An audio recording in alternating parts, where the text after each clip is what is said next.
goes live. It always goes live first before everything else in all the social media aspect. Welcome to Bridges Live Presents. And I have two incredible women on. You can always catch the recording later if you have any problems or questions. Contact me, but you can get on iHeartRadio, Apple Podcasts, and get it on YouTube, Facebook, blah, blah, blah. That is not the real deal. Our thing is about information, education, and turning everything into an action. That has always been my mission statement. That has always been a statement that it doesn't matter what show I ever do. It's always about informing people, but letting people to have a fully understanding of what's going on. And I think people have what you call education, but they don't do anything with it. So to me, it's useless. And if you don't do anything with the things you learn about, then well, it seems kind of harmful. And meanwhile, it means harmful because we can't say that you didn't know because we just told you. We can't say you didn't understand because we cleared it up for you. So please, my guest, introduce yourself. Lyn, you first. Okay, great. Well, Dr. Dyer, thank you so much for having me on the show this evening. And my name is Lyn Twyman. I'm the CEO of LASERS, which stands for Leaving Abuse, Supporting Everyone, Restoring Survivors. And our motto is targeting domestic violence holistically. So what is LASERS? LASERS is a domestic violence prevention education program and model. And we support both female and male victims of domestic abuse. And we also believe in the importance of ensuring that abusers get the help and support that they need as well. And a part of what we tie into the programming is not only an understanding of domestic abuse and how it happens, how it occurs, but also how to prevent it. And then also strategies by which to deal with it, and also safety planning as well. And so this program is open to, again, males and females, younger people, older people. And we've also done trainings for clergy members, hundreds of clergy members, law enforcement agents, along with diversion workers as well. So thank you for having me on the show. You're welcome. And we're going to make this a continuous thing because we always know that one show never does it for people. I think people need to be constantly hearing the drum beat and knowing that the rhythm's out there, knowing that they can be confident and say, I know where to go to get help. Tamara, please, my girl, voices to be heard. Welcome back. She's always rocking that beautiful hat. Um, Thank you. Give us an update. Tell us about She's Kept and all the things you've been doing, please. Absolutely. I'm Tamara Randolph, founder and owner of Kept. Kept stands for Keeping Every Possibility Tangible. And I created Kept in loving memory of my mom, who was unfortunately killed by her husband about 26 years ago. And I created Kept because I wanted to make sure there was an organization where women could go for a safe haven. They could find strength and just discover themselves. And so we're able to, with the help of our community, provide that resource for women. And it's a pleasure always to be able to not only share my story, but just to encourage other women and families that they can get out of those toxic situations and be able to live their complete full life. So again, a pleasure to join, Dr. Brown. I want to, before, as people watch this, either on whatever social media you have that's out there, or when you see it again, people are going to wonder, what's this behind me? And so I'll explain that right away, and we'll get into the program. Just recently, I was at a museum in Alabama, Montgomery, Alabama, the Legacy Museum. It's a museum that talks about from enslavement to incarceration, about the history of America.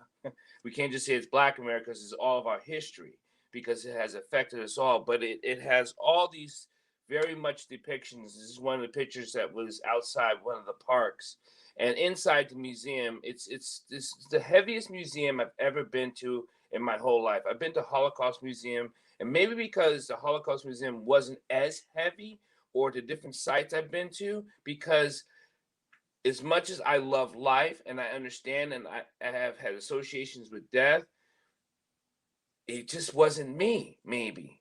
And because I felt that way after I really went through this museum and see faces that look like me, who was abused like me, who was enslaved like me, who was tortured like me, it really grabbed me and a lava twisted. It made my body hurt as I was walking through it. It was the most painful museum, like I said, I've ever had the pleasure of going through. It's not because I enjoy pain, but to understand. We know the stories, we hear about it, we read the books. If you read the books, if you dug in deep, but this was all around it. It was so impactful. And so this is to let you know, people know, when I do certain shows, when I do a lot of shows, that we cannot forget the things that has happened, because it can continuously happening every day with past, future, and present. And this is almost like a perfect show to talk about domestic and abuse and enslavement, because that's what it is, whether it be mentally, emotionally, or physically. When someone's trying to take away your joy, right? Take away your life, take away who you are trying to be, that's enslavement. And that's what domestic violence is. It's a form of enslavement to me. I'm not, this is not a sugarcoating it, but I think that's how it feels. Tamara, tell me what you think about that. Yeah, I think it's definitely a perspective for sure. I think anytime you are unable to, like you mentioned, be yourself or make decisions as an adult, I think that is a form of enslavement, you could say. I think oftentimes, people look at abuse, and it's easy to associate abuse with the physical abuse. Like I can actually see scars, I can see bruises, but mentally, that that's one that's hard to express a lot of times. Emotionally, that's hard to express when someone um, is just taking away your freedom to speak, your freedom to be happy. So I agree with your perspective there as well. Hey, Lynn, one of the things that, along with your program and the things you have been doing in this time, is that people don't get to tell their story. I know Tamara and I, we found that out, that people's stories, when it comes to domestic and violence in a home, people just don't tell the story. Have you figured out a better way where people could just be like outwardly spoken and say, I need help, and here's my story? Yeah, so, one of the things that I found out in my journey is sometimes you just have to go out there and with boldness do it. Not to sound cliche-ish, but it's like that Nike slogan, just do it. And I have found that in my courage to do just that. Now, it's not to say that it hasn't been scary, that it hasn't been frightening, that it hasn't brought up trauma from the past, that I haven't been triggered. But over the years, with understanding more about who I am, combined with training, combined with therapy, I've been able to actually just come out there, and every time I tell my story, it gets better and better, meaning it becomes easier and easier. And I'm able to pull out lessons from my journey to help others. So not in an effort to stay stuck in the past, but in an effort to help others move forward, which in turn helps me to move forward too. And one of the things that I have also found too in my program is giving people that safe space. And a lot of times women have safe spaces, but oftentimes men don't have safe spaces to talk about how they've been victimized, especially starting from childhood. When we talk about sexual abuse, for example, that's something that is so extremely shameful for so many people. And to make it a common conversation, to say, you know what, it's happened to more of us than we want to believe or realize. And sexual abuse is a part of domestic abuse. So a lot of times, the old way of thinking was domestic abuse is just physical violence, but it always starts with that mental and emotional abuse first, and then it escalates into the physical form, whether it is hitting, punching, kicking, stabbing, shooting, or sexual abuse. And so twofold is individuals like myself, like Tamara, who are both survivors of domestic abuse, going out there and boldly proclaiming that, yes, this happened to us. This is what we're doing about it. And this is what we, hope that you can learn from our stories and from our lessons and what we're doing now. And then providing safe spaces for any segment of society or community to be able to talk about. Before I let you go, Tamara, and Lyn, you didn't know because we recently met and things we're doing and some other work we're doing. But Tamara knows the story. I was sexually molested as a young boy. And we've talked about it on our show, Voices to Be Heard, about how it isn't a safe place for a lot of men to talk about it. And even then, being in the military and then going through, I would say, healing from post-traumatic stress disorder. And then that's how I got really into understanding the back science of emotional science and emotional release and healing the trauma, because I too had to go through the work and still put in the work and still put in the practice and still put in the training, because it's a constant and consistently for us to live a complete, not survive, because there's a difference. Go ahead, Tamara, what were you going to say? No, you're actually saying a lot of what I wanted to say as well. And Lyn mentioned it, just saying that it's a process for both of us. I think, Lyn, you mentioned being in therapy and getting through some things, especially because me witnessing my mother's death, I was at the age of 10. It was the age of 10. And it wasn't until I became an adult where I figured out therapy and talking this through is what I need in order for not only myself to heal, but for me to be a better friend, a better aunt, a better sister, and that's a continual process. And I hope that this show is a way for people to understand it's not going to be an overnight fix, but it's going to be a part of a journey, of your complete journey, your complete story. And, if my purpose is just to impact and encourage one person, I feel like then my journey is all worth it. And so that's really, I just wanted to talk about that journey and making and understand that it is a process, whether you are physically, emotionally, or however you are abused. It is a process, but the steps, you got to make the step to get the help to get out of those situations, because there are a number of resources I know now compared to when my mom was being physically abused, that is tangible for us to get access to. So it's a blessing that we do have those resources, and we just need to make sure that people know that they're out there, and it's nothing to be afraid about. And again, Lyn, as you mentioned, just to continue to have that conversation to make it more comfortable, or at least a little ease to say, she's going through it. She looks just like me. Right.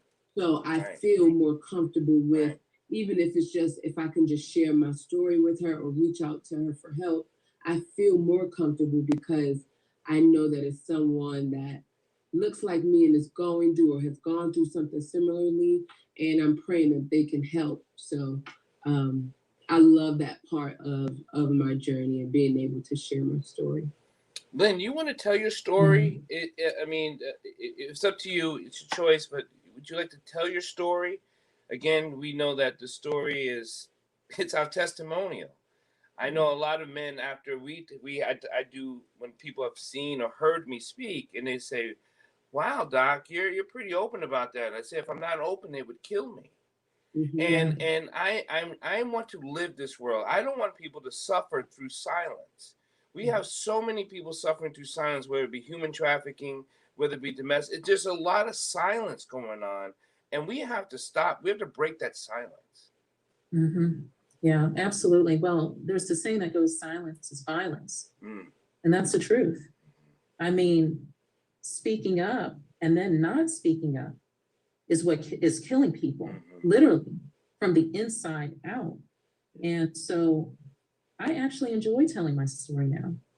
It used to be a time when I couldn't get through my story without snotting and crying and boo-hooing, and I think at the end of the talk, the only thing people really could understand was my name, and that was it. But I got over that. And I can tell my story now, even by throwing in every once in a while a few jokes. Because today, this is a very heavy topic for a lot of people, especially if they haven't been through the healing process. But so to get into it, I did grow up in a home with abuse. My father was mentally abusive to my mother and I'm the only child of my parents. And understanding, however, where that abusive behavior came from my father. He was the primary abuser.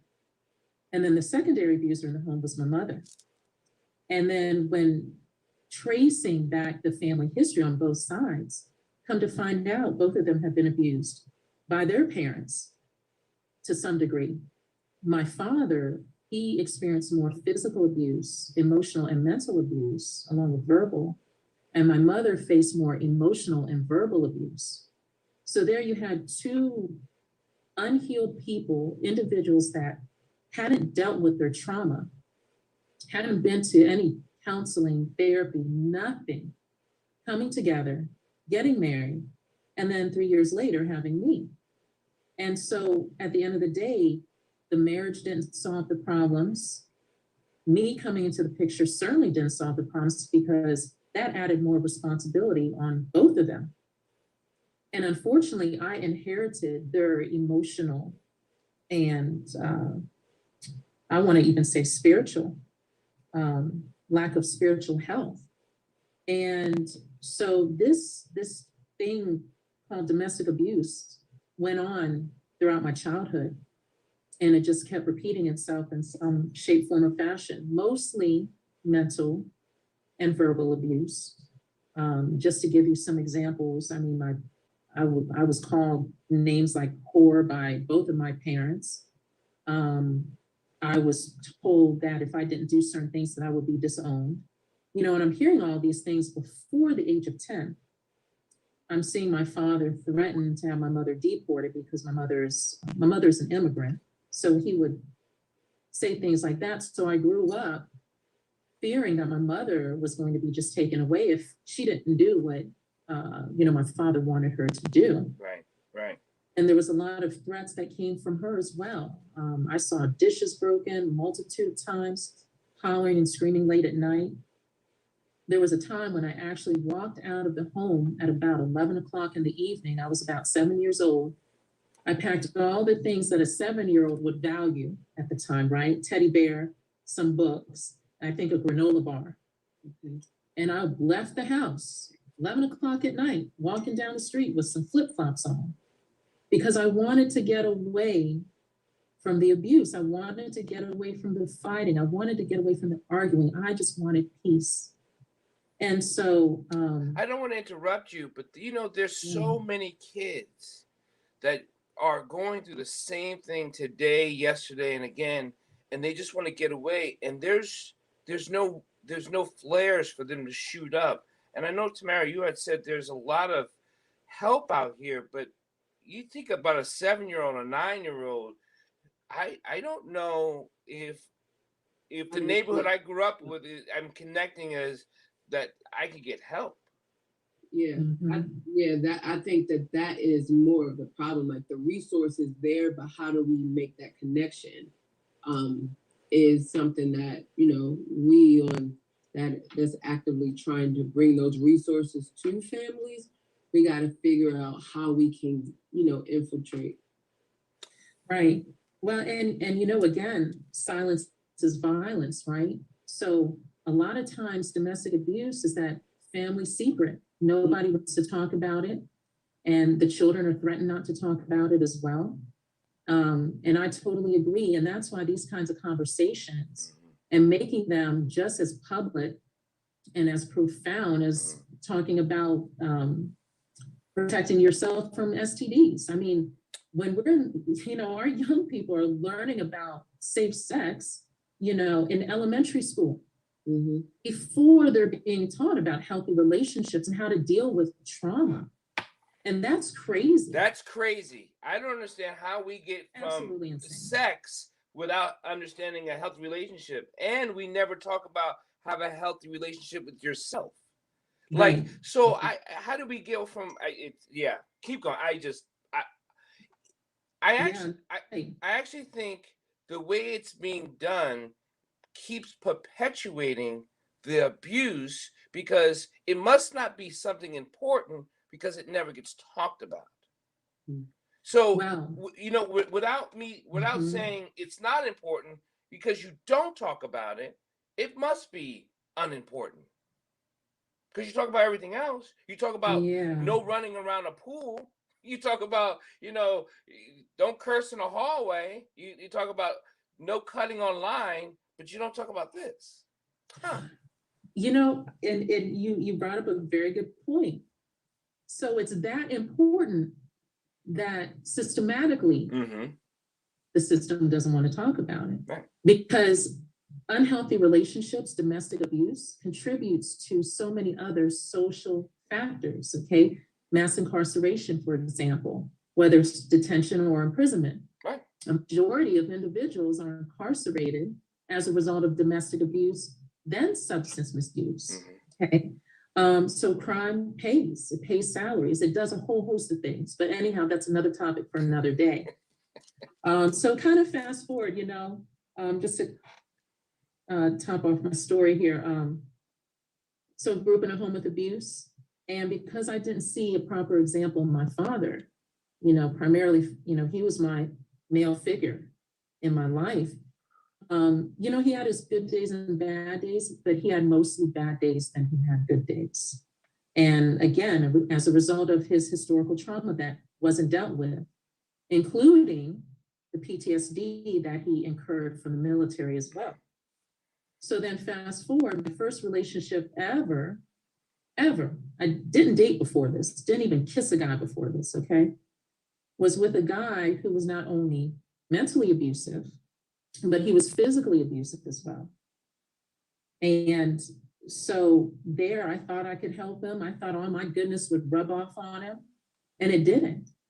And in fact, I found myself involved in a 3-year abusive relationship where, for the first time I had somebody put their hands on me, to the point that he almost took my life.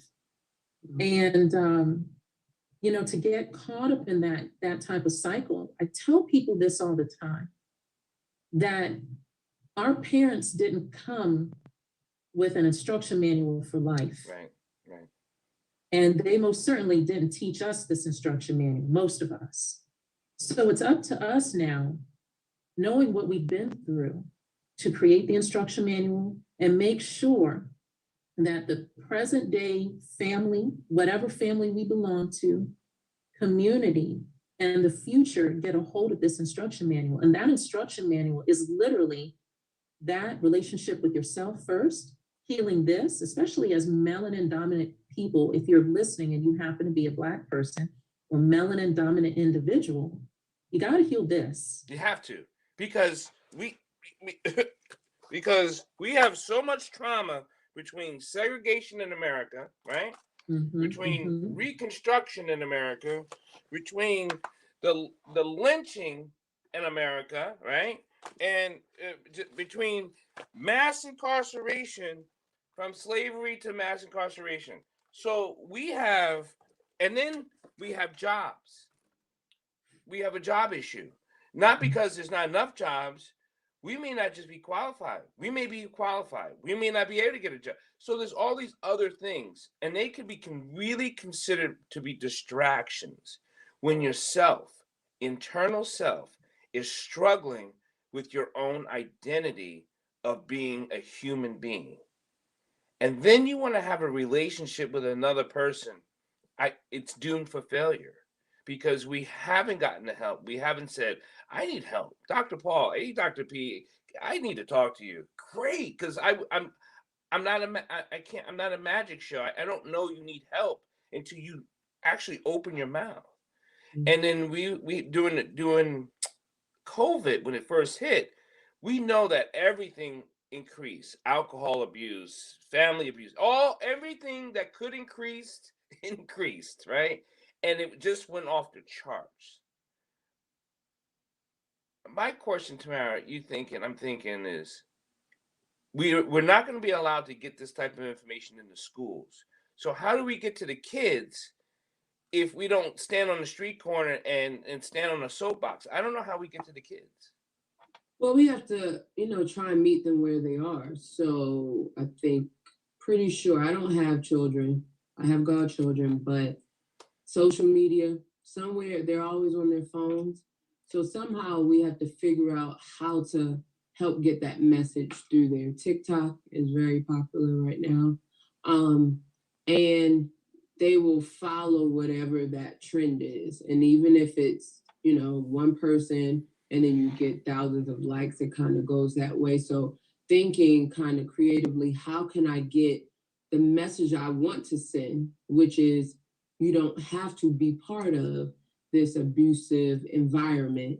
And here's how you get help. How can I creatively make that appealing to a child that doesn't know, how else to get help? So that's the thing that kind of triggers and kind of comes off, kind of pops up in my head right now is we need to figure out how to meet them where they are, especially because some kids are going back to school now, but there's still some that Or not. unfortunately have fallen somewhere in between not being in school or staying at home to be, homeschooled or, visual learning. But how effective, has that last year been?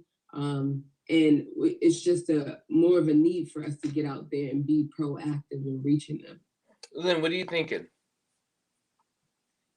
Yes, I mean, I totally agree. We have to use every tool available to us. And in addition to that, grassroots never fails. It never fails, especially when we're talking about our inner city youth too. And there has to be more of us that are willing to go door to door, to knock on those doors, to organize events. And we can't be in a hurry to run to the finish line, so to speak. Yes. Even though there is a race, I mean, there's an absolute race when it comes to relationship education. And we have to be, I feel, more focused on those grassroots efforts. And if we get 10 youth, 10 families, over time that will magnify, it will multiply. And to have the faith and the endurance to do that.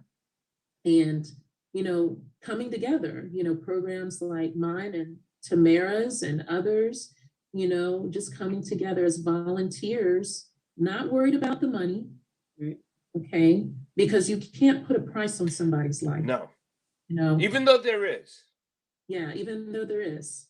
But if my number one goal had been, I need to get paid for this, I would have stopped a long time ago. Long time ago. Put a couple of G's on that long. Put a couple of G's and O's on that long. Right. Because it's always fascinating to me when people are like, you just do this because? I'm like, that's all I do is because I don't want people to suffer. That like this is the repetitive conversation. The suffer in silence is killing us. Whether it been my PTSD, I did not want to suffer in silence. I didn't want to die that way. I didn't want to suffer knowing that life is supposed to be beautiful. Life is beautiful. Living is beautiful, right?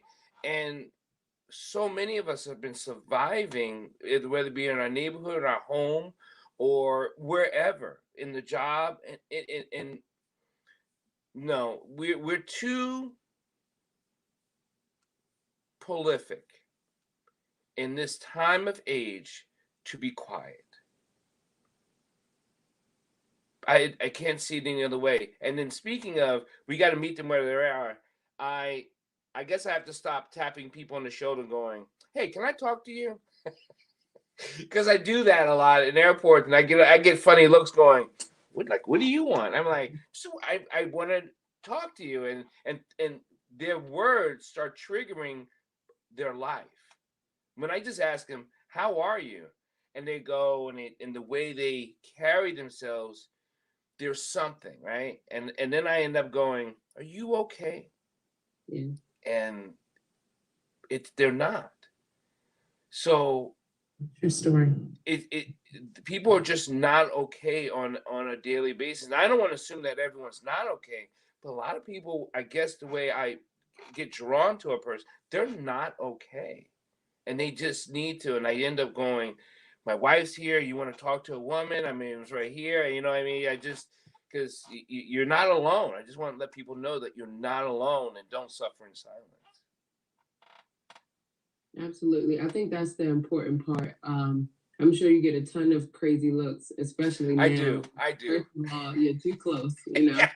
But but that's important. I mean, honestly, we need that. And I think we've all mentioned how what we do is from our hearts, and it's not because, you know, we're looking for any fame or any monetary gain. It's literally because we want to help people. We love the opportunity to tell our stories and to provide that resource. I can't imagine a number of people, Dr. Paul, you've helped and saved, you know, because you started that conversation. And I try to make it a point, especially if someone says like, "How are you?" And oftentimes it's kind of like a "good, and you?" You know, it's just like an automatic, I'm gonna throw that out there type of thing. So I really try to be intentional on answering, you know, and especially I'm a visual learner, and I love watching scenes and, you know, looking at people and trying to figure out stories or figure out my environment per se, because I may not necessarily go up and talk to every person. I don't mind talking to people, but especially if I see someone that you know, they need help. I've done, I don't recommend this, but I've done chases on the highway because I saw someone like being abused. And I'm like, first of all, I'm not sure if I'm gonna make it, but I know for sure this isn't going to continue to happen. So, I mean, that's my heart. And I thank God for the wherewithal to know that that's a part of my story, that's a part of my journey and my place here. And again, I think bringing us together and allowing our resources to, you know, come together and spread. I think one of the guests here mentioned it, like combining resources. I think that that's important because that makes our reach even larger. Lyn, you said a great point of door knocking. I'm all for it. Really, it's just like canvassing anything for anything.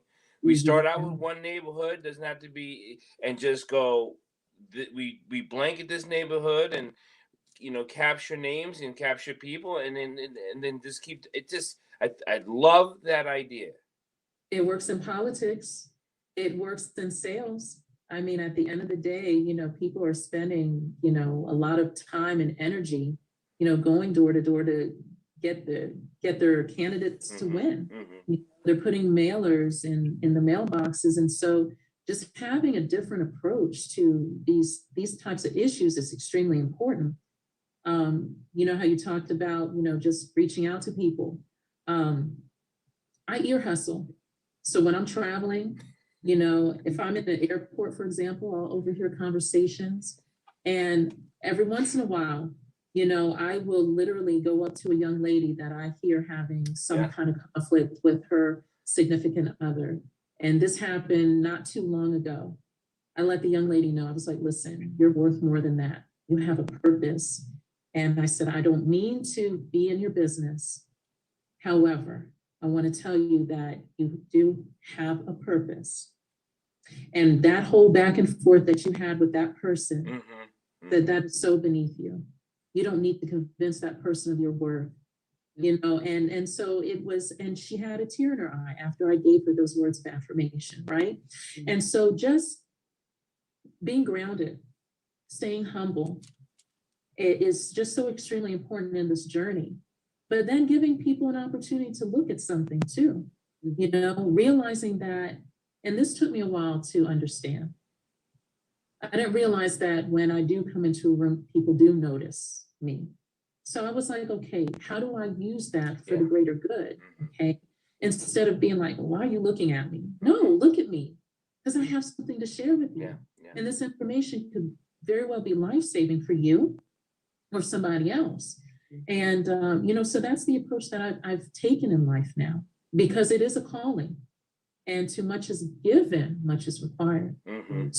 I know personally for me, I've been given extremely heavy load, but it's a heavy load that I am proud to bear. But you're not going to bear this alone. I tell you that right now. Absolutely not. Absolutely. No. You got us two now. You got you're not doing this alone. No more. Even if you were doing it alone, you're not doing it anymore. Right. No, not at all. And totally get that, totally feel that altogether. And what I mean by alone is, I do. Sometimes it does. It feels like an island, right? But I know there's so many wonderful people out there, including you, Doc, Tamara, Mr. Franklin, Renee, all the people that I see right now here on Zoom, and those listening live and in the future. And so that's what we have to do, is just continue to build that community. One of the things we've noticed throughout the years, when you become an ear hustle, I'm stealing that right now. Because I total ear hustle. Ear hustle.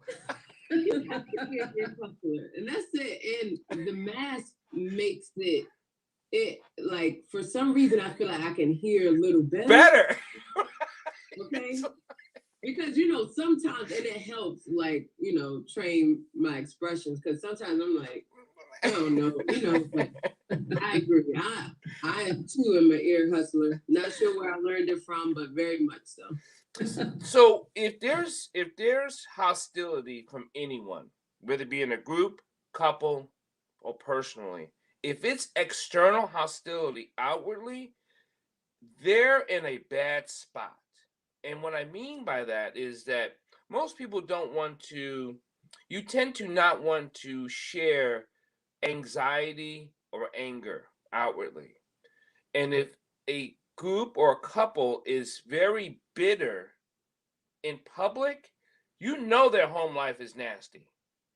If you know that the way the mother grabs the child in public, that child is probably being harmed in private. Because if they do it this way in public, and this is an airport or this is a store, they're not doing too well at home. That's how I look at it. And I wish there was times I could follow these people home, because I could I knew it. You know what I mean? Because they're just the way young girls carry a doll. I remember the way this young girl was carrying this doll, and it just threw off so many red flags to me by how she had this doll up under her arm. She wasn't holding it like this. She had it up under her arm like it can never leave her. That wasn't a healthy hold in my mind. It wasn't like it was just dangling like a child. It was so embraced and tucked and under, like, I will keep you safe, because I felt that she was saying, because I'm not safe. Yeah. And a lot of people they don't feel safe in their own bodies. Mm-mm. They don't feel safe in their environment, and they don't feel safe in their own bodies. And that goes back to the trauma, right? So understanding, why is it that when your partner says something, or your parent says something, or your child says something, that becomes a trigger for you? Mm-hmm. Sounds, smells, words, colors, the feel of fabric even, songs, visuals on television, they can all be triggers for any one of us.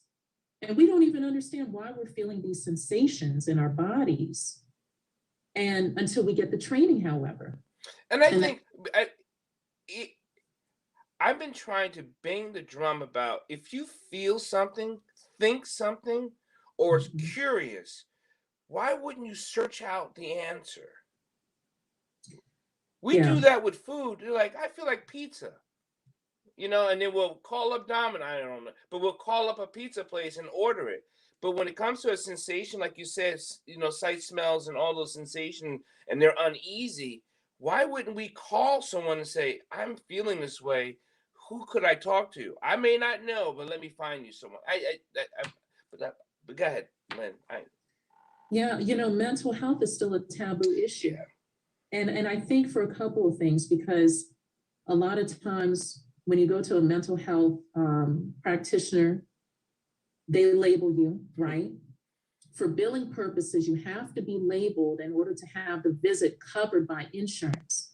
So a lot of people go to private practices, like I have a private practice that I do and offer to the community, for example, because people don't feel safe, they don't feel comfortable. So that's one aspect. They don't want to be labeled.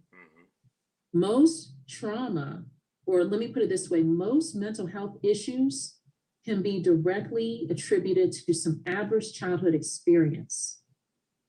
And a lot of times that's typically rooted in some form of abuse or neglect. So that's one aspect. Nobody wants to be labeled. Yeah, some people can't afford the visit, but mostly they don't want to be labeled. So they don't want to have that shame, following them, especially on the job, right? Some positions require disclosures. And then the second part is, again, it's just this lack of education. We've made money, sex, and drugs so comfortable to talk about, ratchetness, reality TV, everything that's nonfiction, or fiction, I should say, everything that's fiction. But the things that are nonfiction, we want to escape from, and we're the greatest nonfiction stories ever. Ever. Everybody listening to this right now has a story, an amazing story that could be put on Lifetime or, on the big screen, Hollywood, and it would send chills down anybody's spine, watching.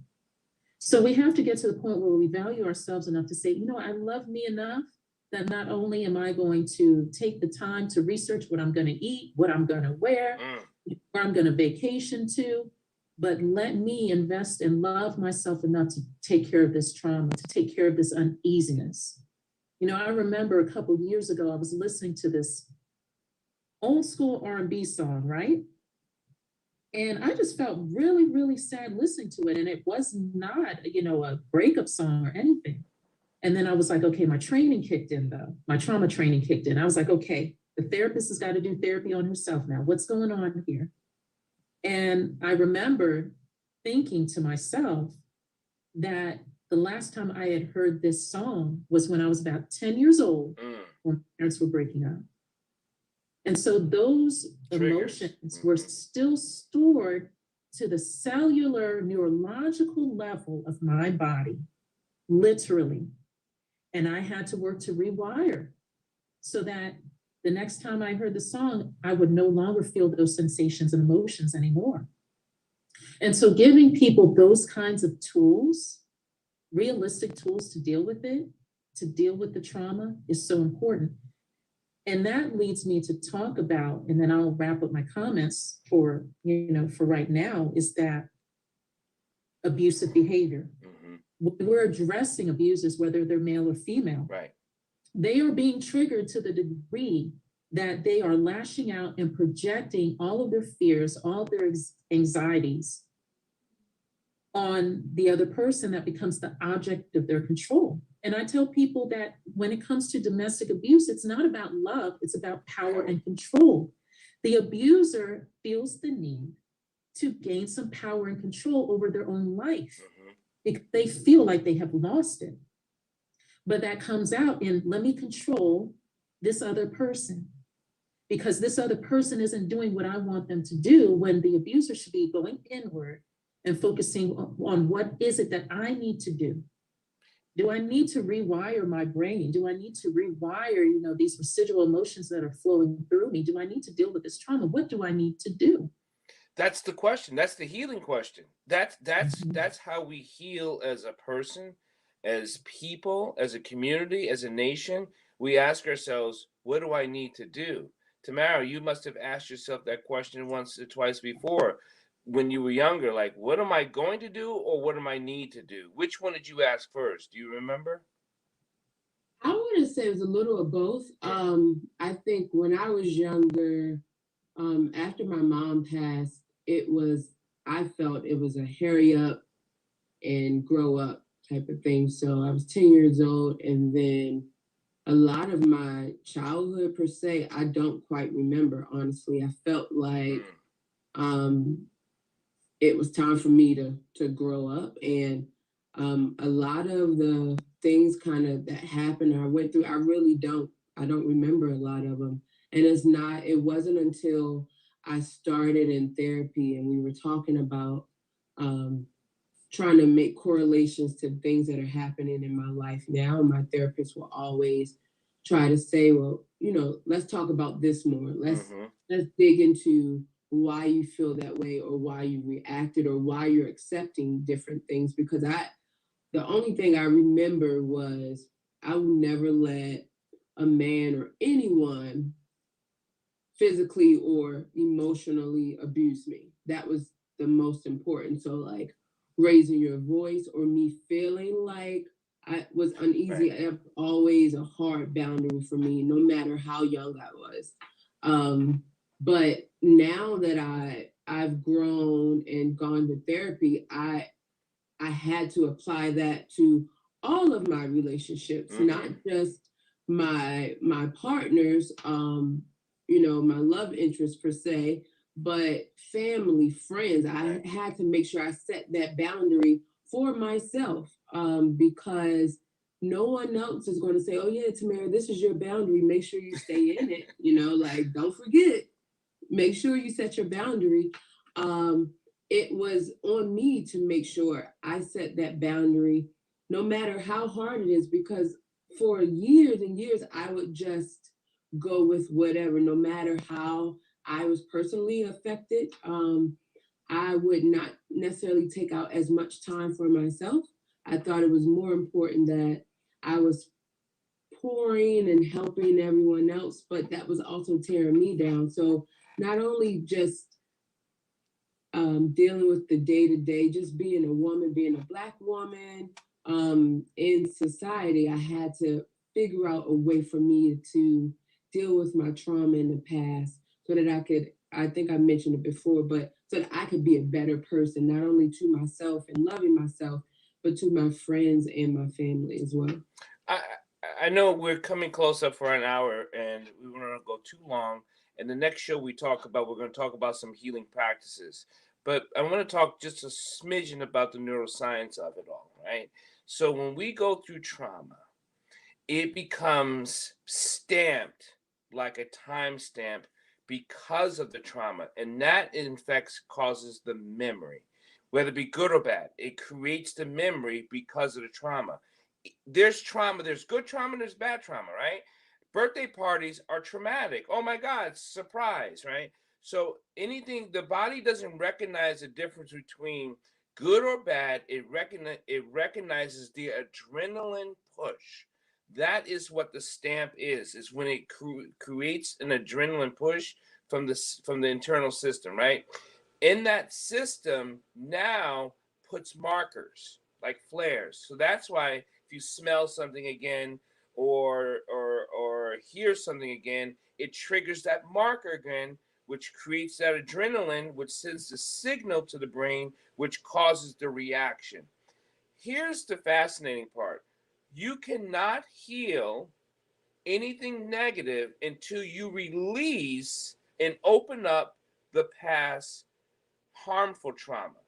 Like the synapses in the brain will never refire a different way until you open this up and allow this to fire out, almost like burn out. But it would only burn out like a fire until you recognize it and literally open it up. Then you can retrain the synapses firing into a different triggering point and how you react to it. So that's why therapists go, we need to dig into this more, because if you don't dig into it, you won't release that fire. It'll just keep smoldering. And so it'll just keep triggering, which keeps igniting the fire to keep burning. We release it by opening yourselves up, really. And it has nothing to do with, I don't understand it and I need to know the cause. Those are different. Opening yourselves up meaning to express. That's what opening yourselves up, because when you express, you fire that synapses, it opens up and you're just blah, right? It just comes out, right? And that's how you can start your healing process. I hope that helps with people when they hear this, because the only way you're going to really heal is to fully allow yourself to go through that pain and to allow yourself to immerse in it and allow it to open up. Before we take off, Lyn, you want to say anything about the program and how they can get a hold of you? Yeah, so I've really enjoyed this time with all of you. Thank you so much, Dr. Dyer and Tamara. Pleasure meeting you on the broadcast. And so my website is wearelasers.org, and that's spelled WEARELASERS.org. So www.wearelasers.org. And my contact information is there. You can also get a hold of me on IG at Lyn Twyman, LYNTWYMAN. And my program is very adaptable to any type of situation or scenario that you might have. So small groups, large groups. Of course, there's a one-on-one piece as well for therapy sessions. I've, again, trained law enforcement officers, diversion workers, spoken at corporations, and I've spoken to very, very small groups. It doesn't matter the size. I am there available to help assist and really give people the ins and outs of what domestic abuse looks like and how they can heal from it. And then also the safety planning. If you find yourself in a relationship with abuse and you know, got that gut feeling, I have got to get out, or you have had your friends or families members telling you that you need to get out, then I can also help you with that safety planning as well. Don't wait. That's great. Don't wait. Don't wait. Tamara, please tell us about She Kept. Yes, you can visit www.shekept.org, and that's SHEKEPT.org. My contact info there is there as well. You can also find us on Facebook and Instagram, and feel free to, at any moment, I'm normally up most of the evening for whatever reason, but if you need help, you want to shoot me a message, please feel free to do so. I am here to help. I would love to. And Lyn, I can't wait for us to work together. Well, I'm going to tell you, you guys are going to both come to my boxing class one early morning, and let's get that kicking so we can get, if we can fight with our physical, we can fight it all the way. I'm inviting you both out to the early morning part. Yeah. Yeah, I'm not a morning person either, but I can go about 10. I can stretch 9. But I know you are like 5 a.m. I am. But I can't. Come on. Start the day off right and get it going, get it hopping and popping. I'll give it a try. Yeah, see? As soon as Lyn confirms the day and time, I'll be there. I'm gonna put us in a group text. I'm gonna hammer it home. Thank everyone for listening. If you have any questions for Lyn or Tamara, please contact us. Contact the show. I'll make sure they get it. If you want to know, we're going to talk about healing process and the process on our next show. So everyone, please be kind, be safe, be compassionate, and learn how to express yourself, please. You're not alone.